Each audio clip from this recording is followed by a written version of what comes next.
Hello, everyone. Ben Thompson here, all the way from England, and thank you so much for joining us on the ETA Files.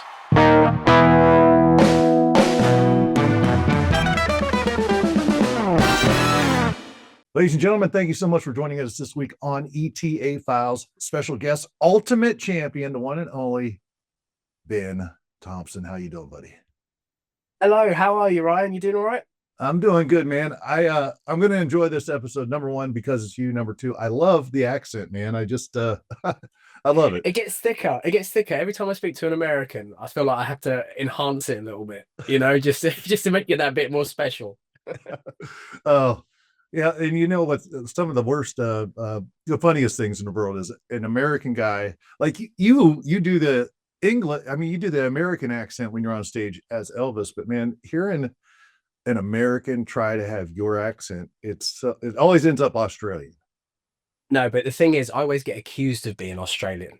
And so most Americans they'll turn around and go, "So Australia, right?" And I'm going, kind of, but no. So then I have to turn around and explain where I'm from and stuff. But I have heard a number of impressions from various different Americans doing a British accent. Some good, some not so good, but it's great. I appreciate the effort nonetheless. Oh, I don't know where I go with it. I always end up being, I don't know, either Irish or Australian or just, I don't know, man. It's kind of funny. It sound like Oh, Jim. well, Yeah, I sound like Jim Carrey doing his English accent. Oh, another shrimp on the bobby. Yeah. So it's terrible. so is that your only impression that you do? Oh Or gosh, have you got I do. have you got another like British slogan you can use? No, not really, man. Yeah, British, right? Um, no, I'll save myself the embarrassment and I'll just talk American. And there we go. I love it. I love it. It's my Yeah. favorite accent. It's great. Anyway, how you been, man? I've been really good. I've been really good. I've been knuckling down and working hard on a lot of different projects over here.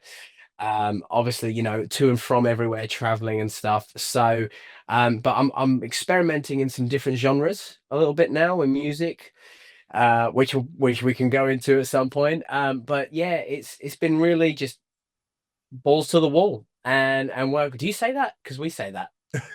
We say it now. I'm saying it now. I'm saying it now.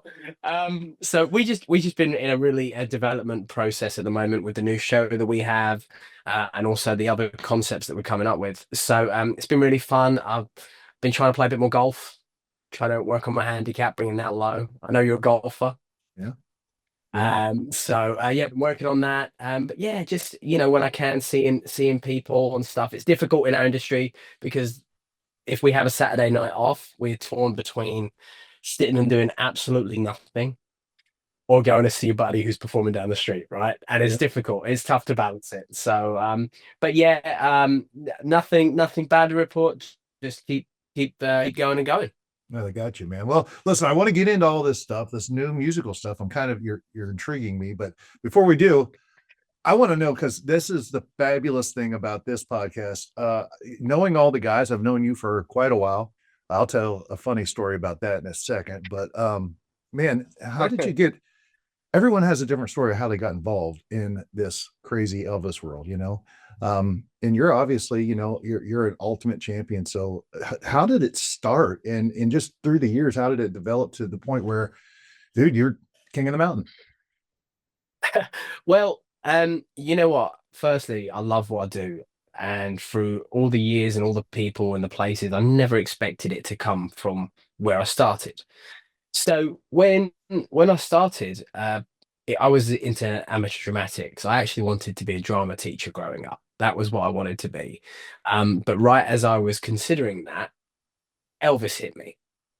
I've always been an Elvis fan. It's a real detour when you're trying to explain to your teacher, like, oh no, I'm not going to college now. I'm going to Elvis school, whatever we're gonna do.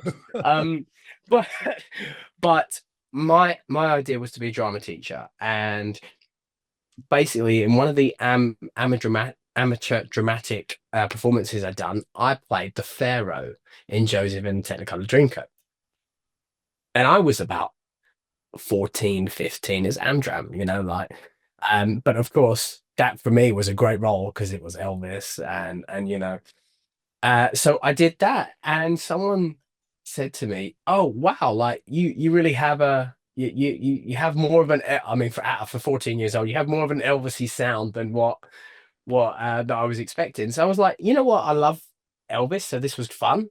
So from that, I actually someone asked me to perform in a community fair, and I had, believe it or not, I had my own hair then, and it was long. It's never coming back.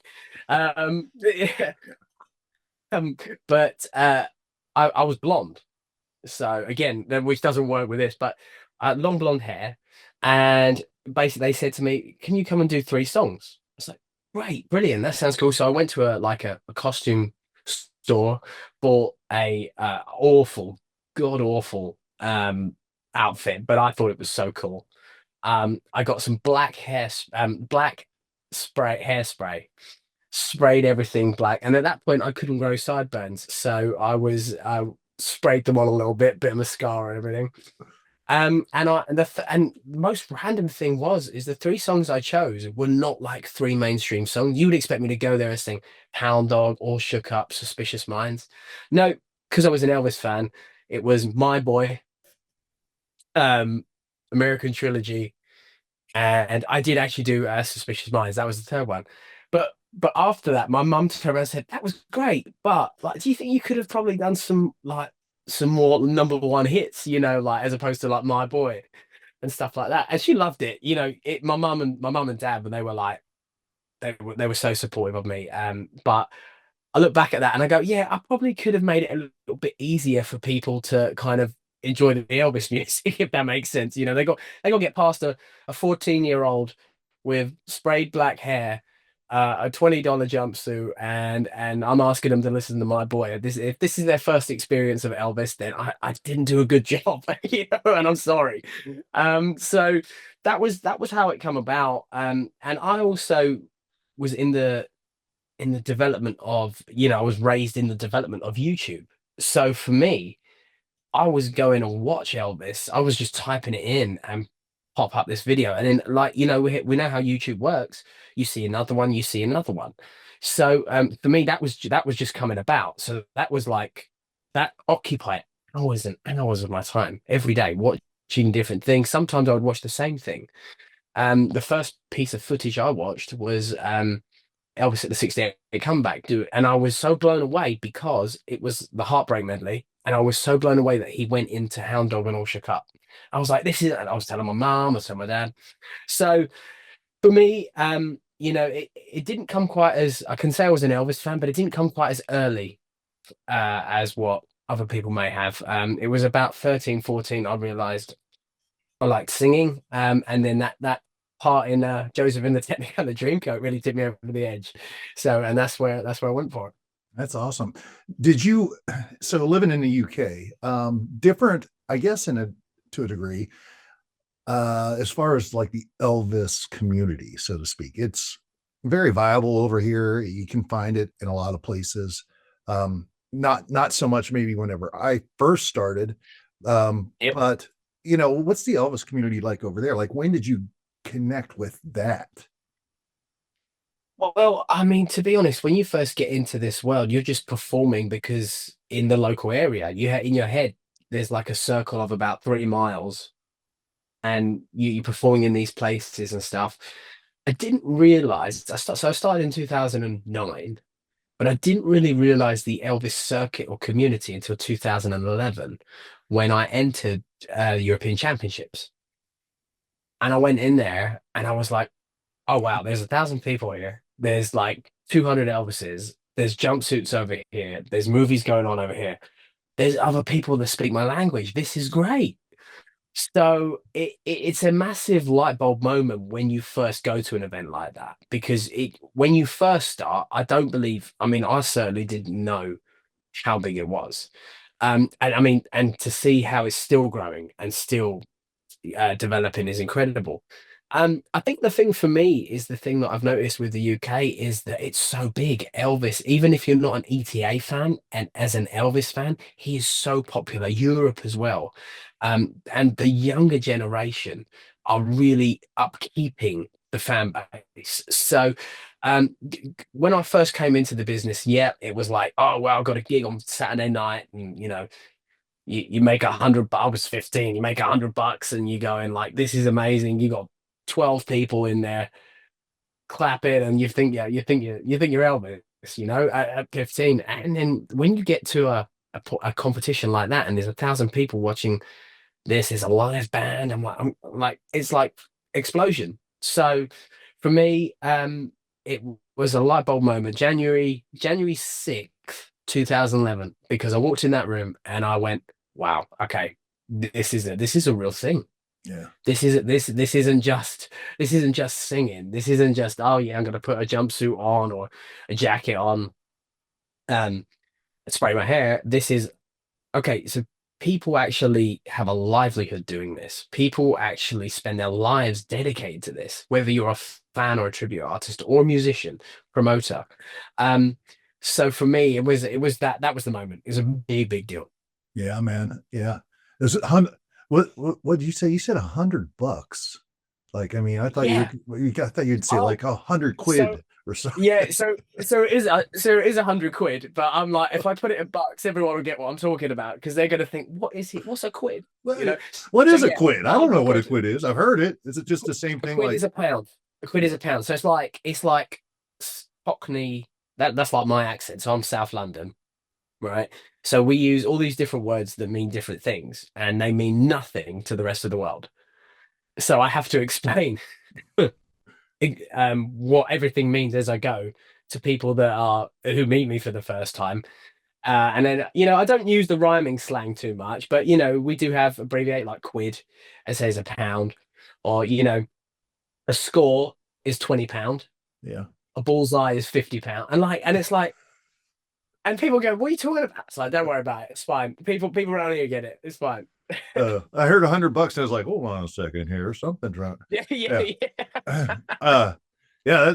I mean, obviously you've spent a lot of time in the United States, and you've learned like just mental gymnastics, like of when to say what and make that conversion in your head. Right. Yeah, absolutely, absolutely. It's when anyone asks me something in the UK, I immediately convert whatever the question is to the USA and vice versa. If I'm in the USA, I'll convert it to the UK.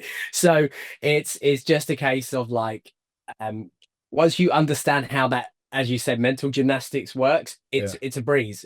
When you first start doing it, you're getting a calculator out, you're getting a book out, you're going, I'm trying to see what this means or that means or what this is worth.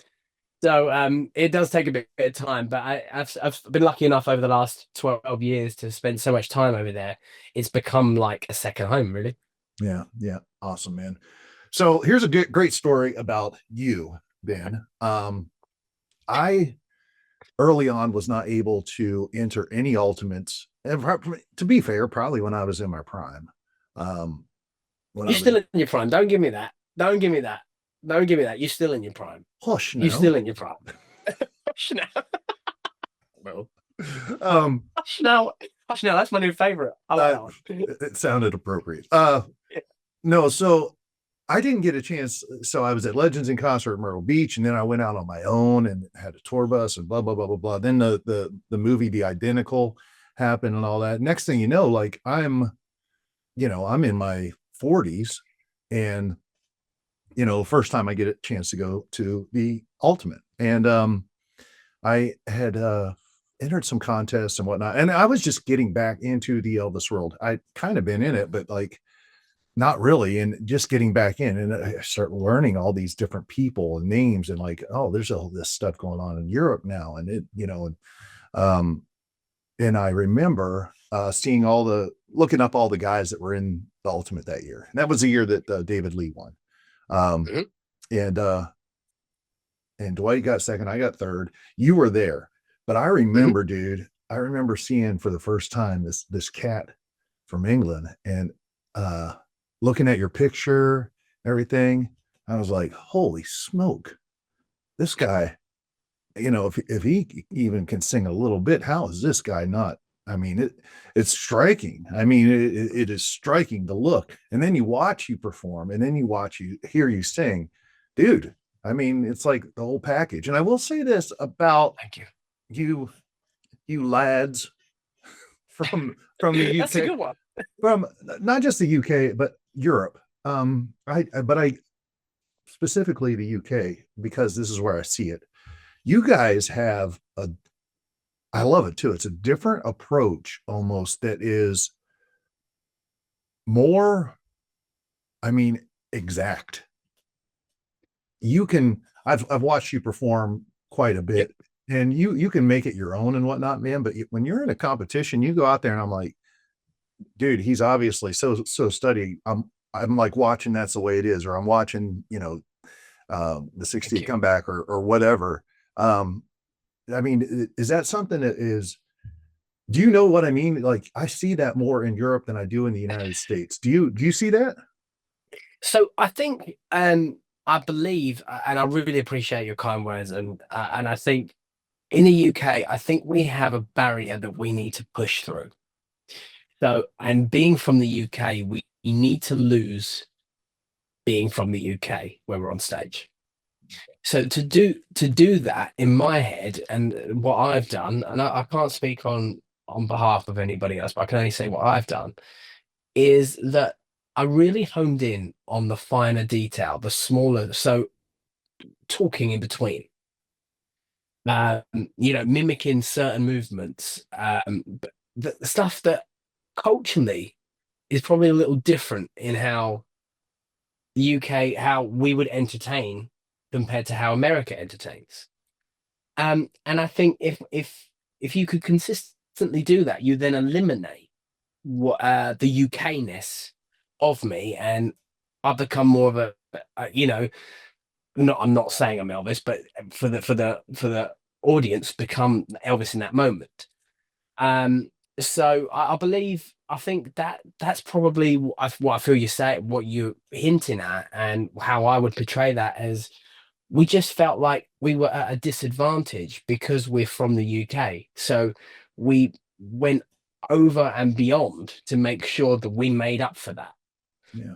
And and then as time goes past, we then let loose a bit more. And like once you win the ultimate, I mean, it's not that you come off the gas or anything like that, but you can relax and let your own personality shine through a bit more. And then when you need to be authentic, as you say, like where I have been in a contest set up or in a specific recreation, I can put that on. But I do believe that everyone has that ability to do that, whether USA or UK. I just think from the guys from the UK, when we're coming over to you guys and we're performing on your turf and we're performing to your audiences, and we just want to make the best impression possible. And the way we could do that was to learn as much as we could and really take heed of what you guys enjoy. And you guys really enjoy authenticity. And then, but as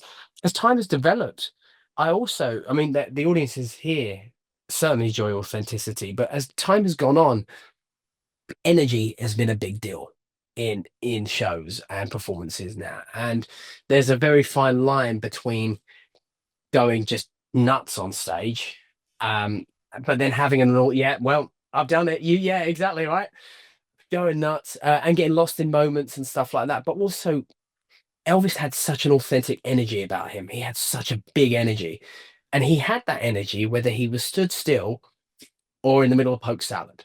So I think if you can harness that, then I believe that is a key to entertaining people. But for us, it was always just making the best impression. We were visitors and we wanted to make a good impression, meeting you guys, performing to you guys, and we wanted to maintain that and keep going, keep getting invited to come over. I'll tell you what, you succeeded in all that you set out to do in Thank you, I spades. appreciate you. I would have never, I mean, if I didn't know you, watching you on stage, I would never guess that you had an English accent. I mean, and dude, here's another compliment. I just got to say this. There was a contest. I don't even remember where it was. I think it was Kansas But do you somewhere. know, do you know what? Do you know what? Yeah, Sioux City. Yes. Sioux Yes. City. Yes, you were there. Yes. So I go to this contest, dude. It was way further of a drive than I thought. Drove from Ohio. I was like, oh my God, this is terrible. So I go there, and I mean, there's some big guys there, Doug Church and a number of people. And here you are. And immediately I'm like, okay, this is going to be, a big uh, deal. Ben's awesome. And we go through and you make the finals. You're in the finals. I'm in the finals. Like I said, Doug Church was there. There's a couple other people that were there. I think Joseph Hall was there. I think Joseph was Joseph there. Hall. Yes, Jesse Aaron. There was loads of big guys. Right. So there's you who can do everything. You can do the 50s, the 60s, the 70s, all that stuff. There was me who I'm not going to compete with the vocals of the big voice guys. And then um, I think everybody was doing jumpsuit. And I said, well, I'm gonna do leather. And I was like, is he gonna do leather? And you did jumpsuit. So all the 70s guys, all right. It was the funniest thing, dude. Because I'm sitting there while we're picking songs, and I'm like, all the 70s guys except for you are picking all the big songs, the big vocal songs. And you get your first choice, and you're like, well, poke salad. I think it was. Yeah, And that was it. Yeah. and it goes all the way through again. And I'm like, I'm just thinking to myself, surely someone is not going to let Ben in the finals do poke salad in Suspicious Minds. Sure as could be. So you get poke salad and Suspicious Minds, okay, and you look so great, okay. When you put on the jumpsuit, dude, Thank you've you. got the body, you look great, you sound great, you move phenomenal. It's just like watching. That's the way it is, okay. And I think you were wearing the concho that night, Thank so we're all you. backstage. All right. I was in disbelief on this because it went round 4 times and no one had picked any of those songs. I think I had Love and Feeling Yeah. and Can't Stop Loving You. There was the 4 songs. And I'm going, how have I ended up with these 4 songs? Yeah. It's Yeah. crazy. So, and like everybody had the big ballads and whatnot, and they were great. Um, I had whatever six, I don't even know what I did, but it doesn't matter. We're all back there though in that dressing room, if you recall, and there was a monitor that had the stage. Okay, you go out Mhm. there, you go out there. It was like I I was like the dude in the dressing room who was just like uh kind of just like making fun of how like well boys, it's been good. you know because everybody watched and they were like, oh yeah, he won. It was probably the best contestant performance I've ever seen. And I mean, just getting the awesome songs and just going out and owning it, everybody. So I have a Yeah. go ahead. So yeah, I'm just saying everybody, it was like so evident and obvious. It was awesome though. It was like the biggest display of like that dude's got it I've ever seen. Yeah. Well, thank you so much. But here's the thing about that contest, and I've told my mum because none of my family was there. I went there on my own. Um, and I wasn't feeling great. I wasn't unwell, but I wasn't feeling great. And I called my mum and I said, it's gonna be what it's gonna be. Single-handedly to this day, and it's so interesting that you bring that up. For me, in every performance I'd ever done in my entire life in a contest, that's the way his performance for me was the best I felt I had ever done in a contest. And it's so funny that you say that same thing. And I remember Doug Church gave me a ring after, Yeah. and he said, "I want you to take this to the ultimate." I've still got that ring, still got it. I want you to take this to the ultimate. And everyone was just it was one of those. But the thing is, there's no video footage, there's no proof, there's no there's nothing. And I was like, Mum, I came off, I went to my mum and dad, called my mum and dad, and I went, I really couldn't have done anything more in that. And everyone was so complimentary in that. And I was intimidated. Like, you had Doug, Joseph. I mean, this list of people were from the elite. And it's like, right, okay, we really I have to pull out something. And I remember my first song, Poke Salad Annie, because it was the Change Your Habit band, I believe, right? Think so. Yeah. Um, yeah, and I remember walking up going, well, whatever you got, this is it. Just put it out there. And yeah, I honestly, that weekend was a very special one for me because I really felt that I got the best out of myself. But that was because there was a group of guys on that stage that were phenomenal. And it was like, if you give everything and they sit and they win, they beat, fine, that's fine. And I went out there and did that, and I was lucky enough to win. And I believe all of us made it to the ultimate through different. I don't remember, man. I think we did, but It's about 10 years ago. yeah, it was Must a have been. while. Must have. It was a while. Yeah. I just thought it was so funny, man, because I've never I've gone into contests and won them and thought, man, there's no way I could win this. I was horrible. I've gone into contests thinking, I probably got a pretty good shot here and got like third or whatever. But Mhm. I have never watched someone else perform and just be like, well, man, I wish I wouldn't have drove all the way here because that guy is winning this for sure. I mean, it was just so Well, it was remarkable. I really, I I've really appreciate that. Yep, and I've never seen it before or since. And I know it took a couple times around for you to get the ultimate. I mean, you were there every year Yeah. and whatnot. You Yeah. finally got it, but it was like that moment. I was like, okay, well, whether it's this year, next year, whatever it happens, it's gonna happen because that dude is phenomenal. So Well, I want to sing your praises on that. I'm not. I mean, it's uh, just thank you. That means but the world to me. It really does. And it's so funny because I talk about that contest to my family a lot over the years, and the fact that it's come up on this podcast is just so amazing. I'm literally after this, I'm gonna go, Mum, you won't believe it. You won't believe it. that was a special. I was just glad to be there and witness it, man, because I've never seen anything like it. I've never seen. I mean, I've seen some awesome guys. I mean, Dean Z is incredible, but I've never seen any performance by any ETA ever that came close to what happened on that night. So that's awesome. Thank you. I was Thank there you. to And I'm see. gonna give you the bride. I'm gonna give you the bride money after. I appreciate that. Yeah, Thank you. yeah, all right. Hey, look, here's a score. A score. There's a score. I've got a score and a bullseye. There A you score go. in the bullseye. No, oh, that's awesome. All right. So okay, we kind of glossed over it, but you continue, and you break through, and you win the ultimate. How did it make you feel? I mean, how many times did it take you before you ended up winning? And I mean, So I was kind of forever a bridesmaid, never a bride for a few years. I competed from 13 to 2018. Um, and I had a couple of second places, couple of thirds. And 1 year in 2015, I actually got knocked out in the first round. Um, and I think through that, when I won, it was the right time to win, if that makes sense for sure. me. I feel like I look back at my career and I go, if I don't have won it any time before that, it'd have been too soon. And if I hadn't won it at 2018, I don't think I'd have won it at all, maybe. It was one of those moments, and I really look back at it and I learned a lot. It's a lot of character building. There's a lot of ups and downs. It's the roller coaster of the ultimate.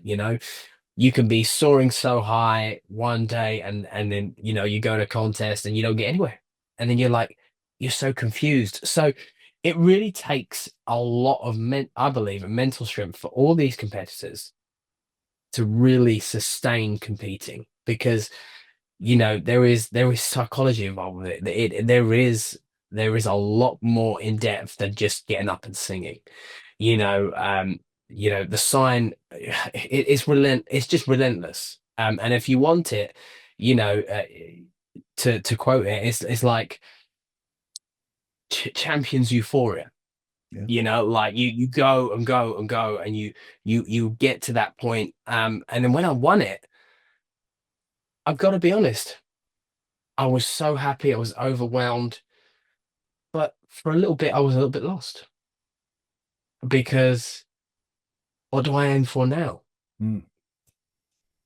And when you spent your life chasing and aiming and, and really always trying to get to somewhere, what's the target? In your head, that is the biggest thing that you can achieve. So where do you go?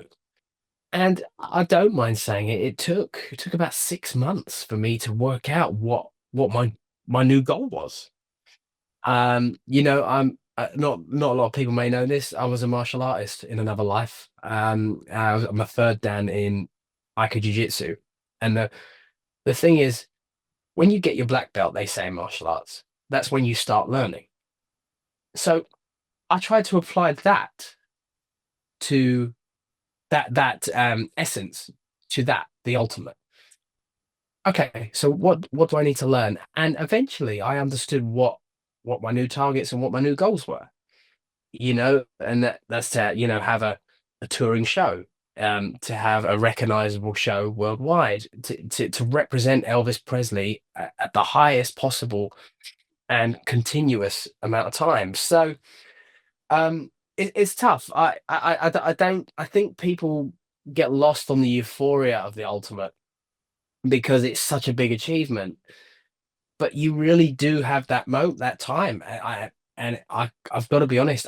If all the ultimates haven't had that, I'm, I'd tell them they were liars Yeah. because because at the end of the day, we've strived so long to get to that point.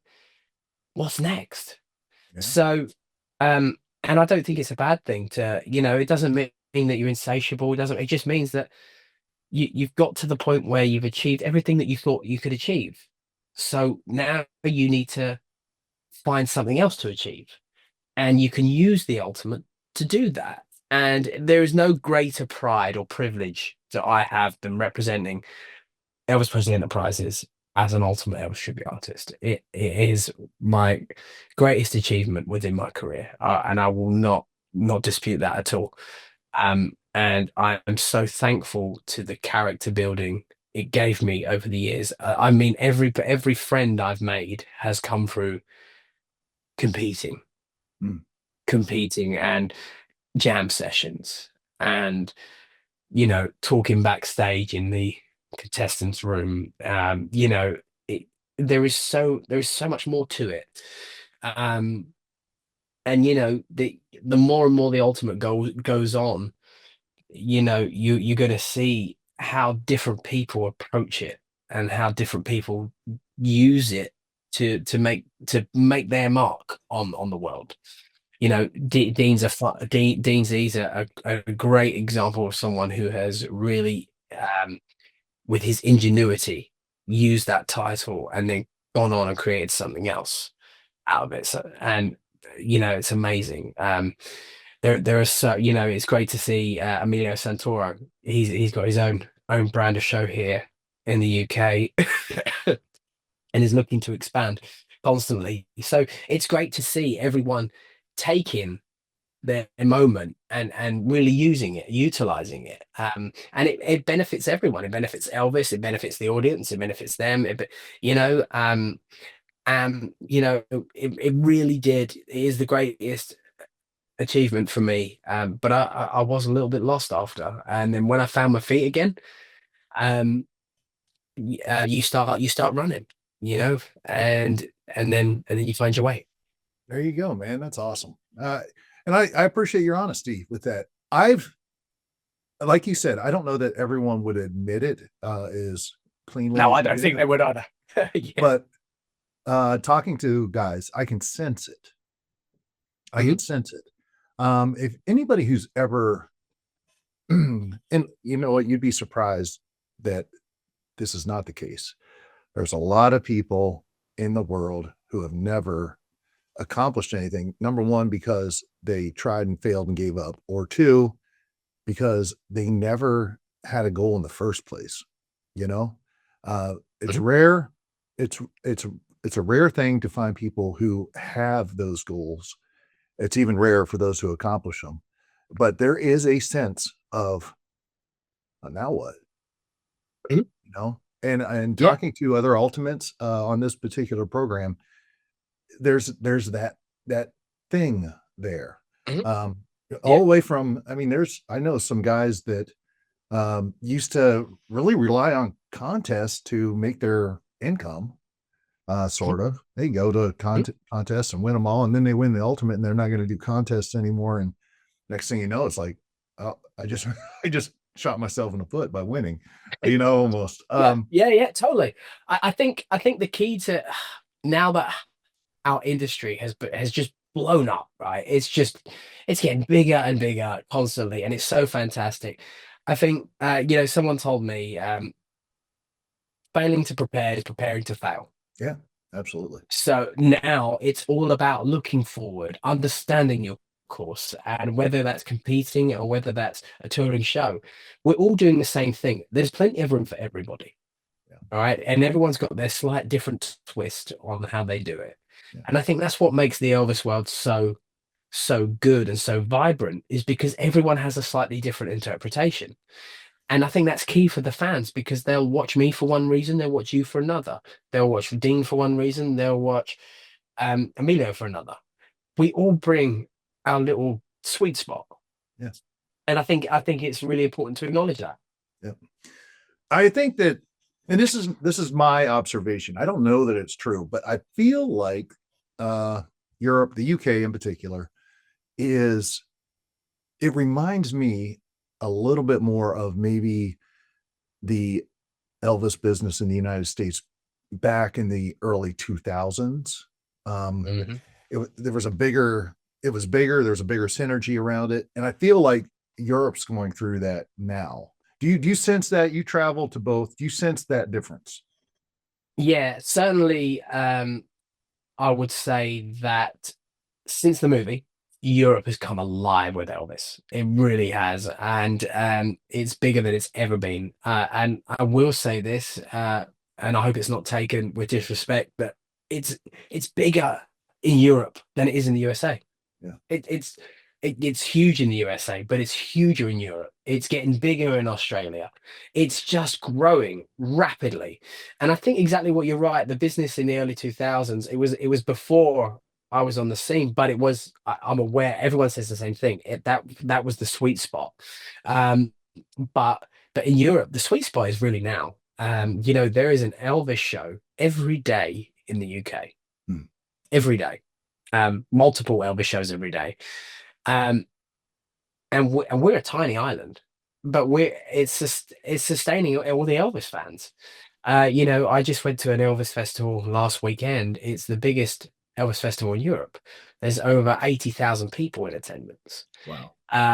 It's yeah, so it's forever growing. I think it's changing, but I think that's the same. Everything it has to change. It has to progress. It has to, change isn't a bad thing. I think there's a lot of people from like what we would call the old days, that would turn around and go, "Oh, I don't like the direction of this." But it's not that you should don't dislike it. It's just change. It's progress. It's the new generation are doing it differently to how the old generation did it, and there's nothing wrong with either. It's just how it's development.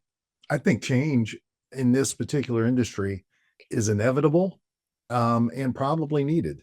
Um, Yes, keep it be- fresh. yeah, keep it fresh, and let's not hide the fact. And this is the big thing that I think is impacting the United States in a different way, maybe than it is in Europe. Obviously there are fans of Elvis who are passing away. I mean, he passed away in '77. That's a bit ago. Yeah, yeah. And Mhm. if you're a fan in your 60s during '77, odds are you're probably not alive. And so Yeah, as that happens, it's contingent and dependent on people passing it on to their children, their children's yeah, children, so on and so forth.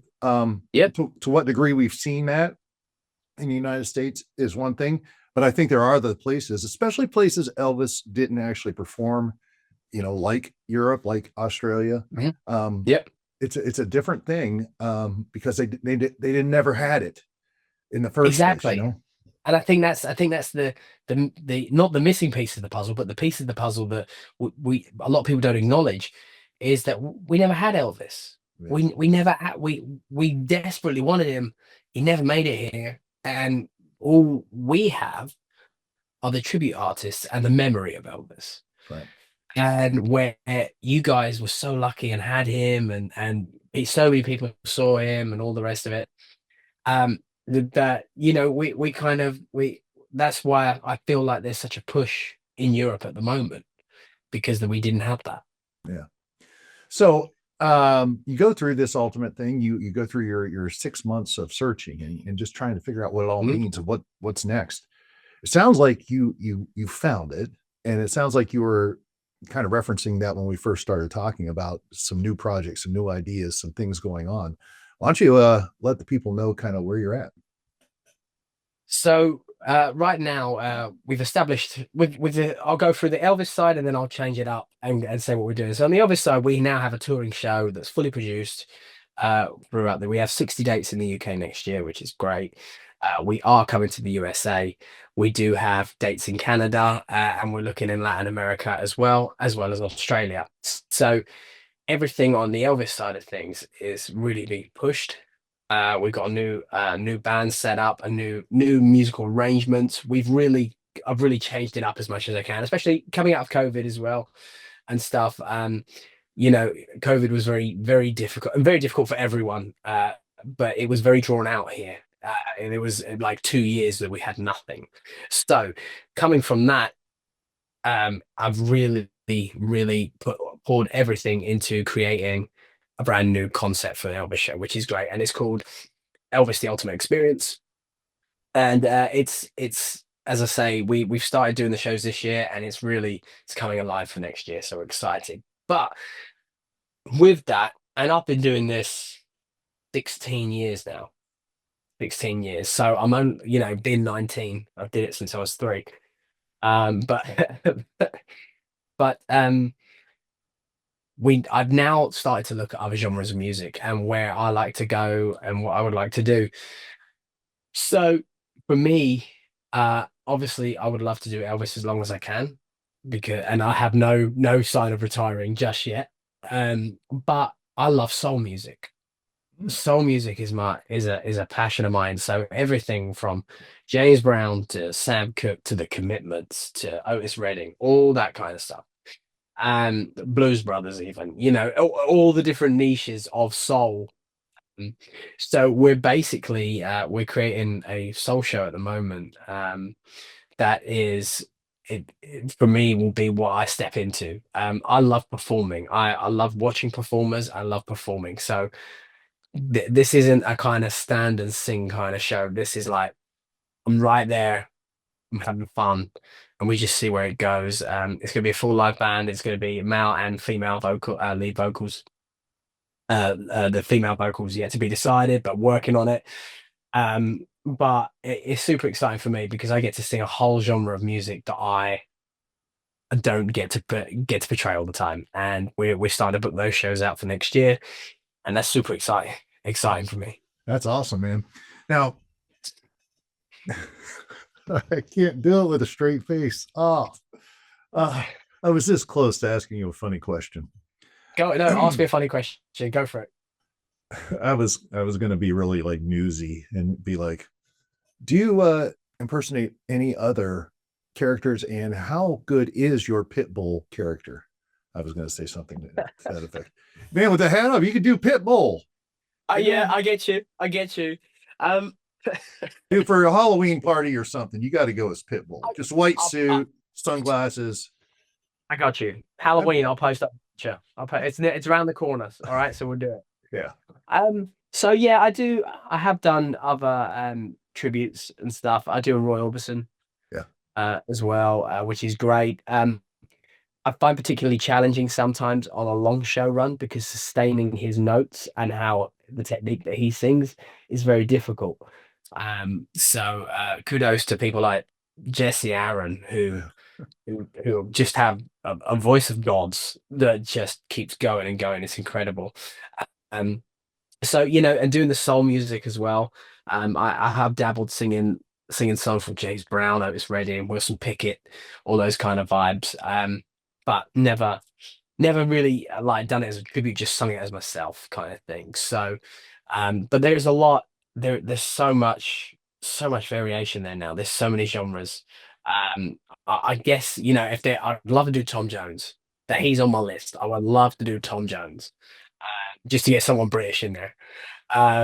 But yeah, it's definitely the soul aspect is definitely where I'm gonna be heading. How do you get that growl in your voice? You got this awesome growl, especially doing the 68 stuff. I love it. It's freaking awesome. Is that something? But What is it? so a lot of people have asked me about it, and sometimes it's as simple as just having a little bit of a sore throat that day. And you're able to, like, shit, they're very disappointed when I say, "Oh yeah, I just got a bit of a tickle," and they're like, "Oh A really?" little bit of tickle. Bit of a tickle, yeah, I got a little exactly. bit of tickle. Okay. That's it. And but to be perfectly honest, my vocals naturally, for me, go that way. So when I sing lighter, and it's actually me taking that out as opposed to me putting it in. So when I do 68 or 69, or even that's the way it is, that rasp that's in there for me is more in tune with my voice. Whereas if I was to do All That I Am from what movies that's from, there's a test. Oh, well, when I did this bit out, he's not going to edit this bit out. But I can't remember what movie it's from. But All That I Am, singing that light stuff is actually a bit more of a challenge for me because I have to really take that out of my voice to sing it. Oh, that's interesting. That's interesting. Yeah. So you have just you're ridiculously, awesomely talented. Thank you so You much. got everything going on great on the stage. Things Mhm, couldn't be better. mhm. How has this growth, the success, and everything, how's that impacted your life, though? Maybe even off the stage. Yeah, I mean, look, this is a lifestyle. It's not just a job, like, and it's when I say lifestyle, I mean it's consuming. It takes up a lot. You don't have much time for being at home, especially if you're on the road for six months at a time or 3 months at a time.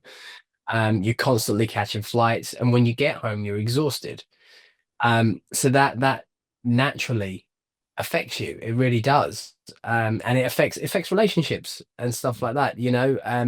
I don't mind saying it's out there anyway. I'm recently divorcing, and it's been a tough period. But has my career had anything to do with it? I don't think on a whole part, no. But being away from home constantly is very difficult. So it's of course tough. And I don't think people really take into account how that affects a lot of that life. It's very, I don't go to family birthday parties. I don't go to family dinners. I don't go to, just yourself. All of us. We don't do that, and it's not because we don't want to. It's actually really difficult to say no to these things because you're on the road, and we love being on the road, and we wouldn't be who we are if we weren't on the road. So it's such a fine balance. But it is tough with personal life, and you know um like everything, there's up times and there's down times. But what it is putting the right people around you, right people to support you, and the right people to understand. It really is so much deeper than what people see it. You're not just showing up singing and then you go home. For me to do a show on a Saturday night in the USA, sometimes I have to leave Thursday, and then I don't get home until Monday because of the time difference. So for me to do that one show, it's taken 5 days. Yep. And I mean, that's an extremist view. I mean, realistically, it would be a Friday and you're home Monday to do a show on Saturday. But that's just to give it context of it's not just, oh, I'm here, there we go, Yeah. and Not just that, but I mean the travel, the wear and tear, the lines, all that stuff. Like yeah, I don't think most people understand what goes into yeah, being an entertainer. And here's the truth of the matter, okay? yeah, And I've seen it on the other side. You can be Ben Thompson, or you can be, you know, whatever big name artist. You're still on the road. You've got a lot yep, of travel time, relationships yep, suffer, time with friends yep, and family suffers. the road, it becomes your friend. Sometimes it can be very lonely. Um, Yep, and absolutely. and meanwhile, you have to go out there every night and put on the smile and enjoy what you're doing, love what you're doing for the audience. And then when it's all done, you go back to your room Yeah. and you're by yourself. And I think a lot of people just don't realize that it Yeah. takes a special person to be able to handle that, to be able to do it, but also to be able to sustain it. Mhm. Yeah. Yeah, So, it's the mental challenge of it is a lot, but you factor it into your life, it's like you said, you're away a certain amount of time, relationships suffer, it's lonely, but no matter what you've got going on, you have a smile on your face and you go out there and entertain because those people out there have paid to be there, and there is nothing more than you want than to please them. yeah. So that and put a smile on their face. So that's what you do. And it's just a it's a tough life. And I mean physically as well. I mean, last year I did 170 shows last year, like 2 hour shows. And physically, you got to keep yourself in shape. You have to keep yourself tuned. You can't eat badly. You can't go out drinking. You can't party. You must get a certain amount of sleep because if you don't make that 6 a.m. call for radio at 7, you're going to miss out on an advertising opportunity. I have training methods in the gym that help me sustain my performance, but I also have other methods that help me just to sustain my own well-being. For example, when I have a set list on one tour, it's normally one set, same set for the tour. And when I'm on the treadmill, I will run to the set list, keeping time of so for example, you come into CC, I always start on 2001 CC Rider, and then I'll run to the tempo of CC Rider, Burning Love, and then it'll slow down the Love Me, pick up the post salad. And that's how I keep my fitness in check for the shows is am I able to sustain this energy? And there's only so much a treadmill is going to do because when you're out there and you're singing and you're talking and you're sweating, it and you got the adrenaline going, it's a whole different ball game. So For sure. For sure. yeah. Hey, this has been eye-opening and awesome, and everything kind of expected it to be. Um, I love it. I love Actually, it. I hope I haven't been too truthful. Trust me, it's better than lying. That's Absolutely. how do people, number one, follow you, find out about your social media, all that, but also if they want to come see some of these shows that you're touring in, both the soul stuff and the Elvis stuff, how do they get a hold of you, be able to find out? So we've got all social medias. We have our Facebook page, Instagram, TikTok. Just type in Ben Thompson or Ben Thompson Music. And then my website is www.benthompson@elvis.com. And then the Soul website will be coming soon, so you'll be able to check out everything on there within the next couple of months. All right. Where do you see yourself? I mean, you're still young, man. Where do you see yourself in 10 years? I'll definitely be living in the USA, 100%. I'll definitely, I think, um, I believe that I would like to touring the Elvis show, but in selected time periods. So I wouldn't want to be touring all year round as Elvis. I would like to be, say that I'll tour a couple of months here, and then I'd like to be splitting that with the Soul show, and then I'll go and do a couple of months on the Soul show. That's my aim. But I've got to be honest, if I'm being really truthful, when it comes to if it's 10 years or 20 years or whatever, a quiet life at some point sounds wonderful to me. The simple, you know, get up, cup of coffee, kind of. I'm not ready for it yet, but that's why I want a cup of coffee, take a walk, sit on the porch, that kind of thing, and sing when I want to sing. Yeah, man, I get it. And I don't think that's uncommon for people who have been through the ringer and Mhm. just the gears and the grind of the entertainment business. So I respect it. Ab- Absolutely. And you guys, I mean, you guys have been sustaining it for so long. I look up to you guys. You guys gave me what I've got. So I appreciate you and everyone, and I can't thank you enough for your support. Oh, you're very kind. But man, it's a new generation and you're at the head of it. And there's people coming beyond that. So it's exciting to see that it's just going to live on. And I love it. I love everything about it. So you've been awesome. Long live Elvis. Long live Elvis. Thank you so much for having me. Dude, I appreciate you so much. Ladies and gentlemen, he's awesome. One and only. The best performance I've ever seen. Right here. The one and only Ben Thompson. Thank you. Thank you so much.